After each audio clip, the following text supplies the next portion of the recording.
I write and talk frequently about dynamic warm-ups, and it's heartening to see that more and more teams are starting to incorporate dynamic warm-ups into their pre-practice routines. However, I think we need to understand why we use a dynamic warm-up and its purpose and how we can get the most out of this time. So I watched the practice today, and they did some form of dynamic warm-up. But as you watch the players, who were fairly advanced players, the warm up didn't seem to have the same type of concentration that they might use during the basketball aspect of their practice. And there was a lot of poor technique in the basic movement drills.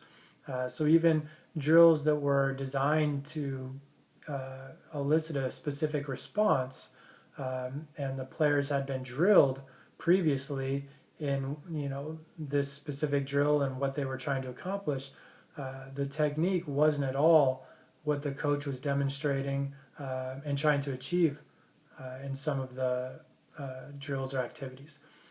And there was no feedback. There was no direction beyond naming the drill and telling them to go and telling them to work harder. And everything was about effort and being loud. And there wasn't a lot of attention to detail, really, and how these movements were being performed. If you do a dynamic warm-up at the beginning of every practice, and let's say it's an average high school team practicing, roughly 3 to 4 days a week, maybe 4 to 5 months a year, that is, let's say a 10-minute dynamic warm-up. Just one day's warm-up isn't going to have a big effect on anything. But that accumulation of repetitions can have a big effect in developing better motor skills, developing better movement competency, if we pay attention to what we're doing, and we really focus on the specifics of how we want the drills to be done.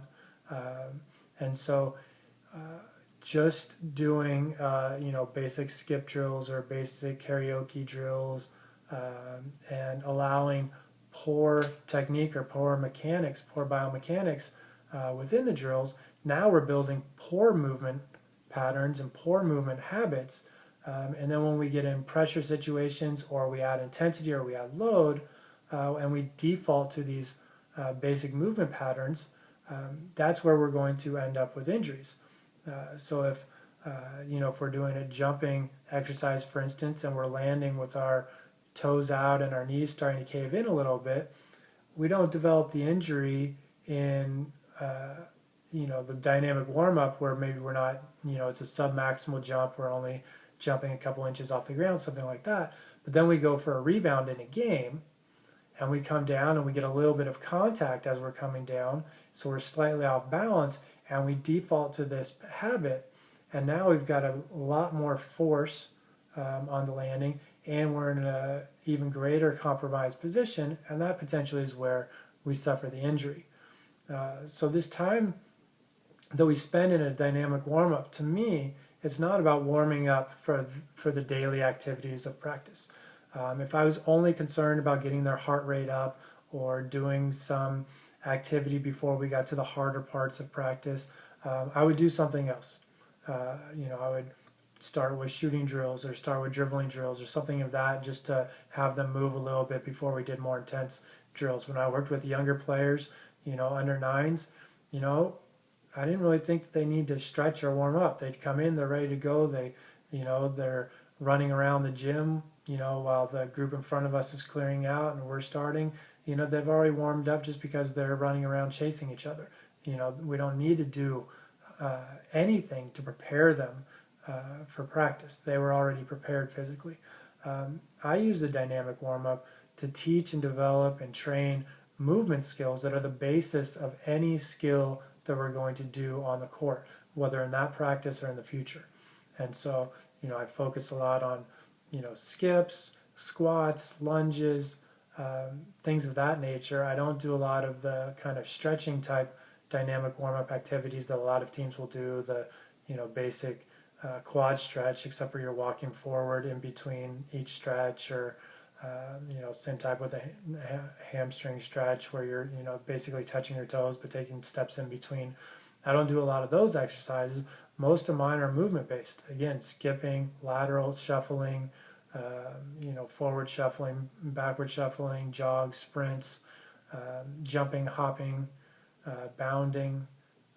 And so I'm trying to teach these basic skills that are going to be important in any basketball skill that we do. And so when I'm teaching these things, especially initially, I give more instruction, and then as we get better at them, I can give less and less instruction, and I can give more and more freedom to the players. But initially, I want to make sure that we can land correctly. I want to make sure that we have decent enough running technique. I'm not coaching track, but I want to make sure we're not doing anything too far abnormal. I want to make sure that we can jump. I want to make sure that we can hop on one foot. I want to make sure that we can decelerate. This is where I teach my change of direction. So in the same team that I watched, when they ran suicides, when they got in trouble in the basketball part of practice, they all changed direction very poorly. And so to me, during my dynamic warm-up, that's one of the things that I'll teach. So I'm going to teach how I want them to change directions. Both from a stride stop, a hockey stop, and a lunge stop. So if we're going front to back, this is how we want to stop. If we're going, if we're sprinting, going to change directions and sprint back the other way, this is how we want to stop. So to me, that 10 minutes can be a very valuable part of practice, both in the immediate and especially in terms of the future and the accumulation of those repetitions, or it can be a waste of time. And more often than not, when I watch teams practice, it appears that that's just kind of a waste of time, kind of like the junior college coach that I coached with years ago, who had them do static stretching at the beginning of practice, and they would just talk for 10 minutes as they did their own stretching and kind of lay back on the ground, pretending to stretch their quads and just chatting with the girl next to them. And I asked the coach, what are we doing? She's like, oh, I don't even care about the stretching. This is just 10 minutes for them to forget about regular life, come in, get rid of all their gossip and chattiness, and then we can start practice, and we don't have to worry about any of that during practice. So it was basically just a buffer. And so she had them pretend to static stretch, so they thought that they were doing something. And to me, a lot of the dynamic warm-ups that I see are more like that. They're just kind of a buffer, maybe slightly raise the heart rate before we go into the harder drills or the basketball-specific drills, and they're not really designed to improve movement.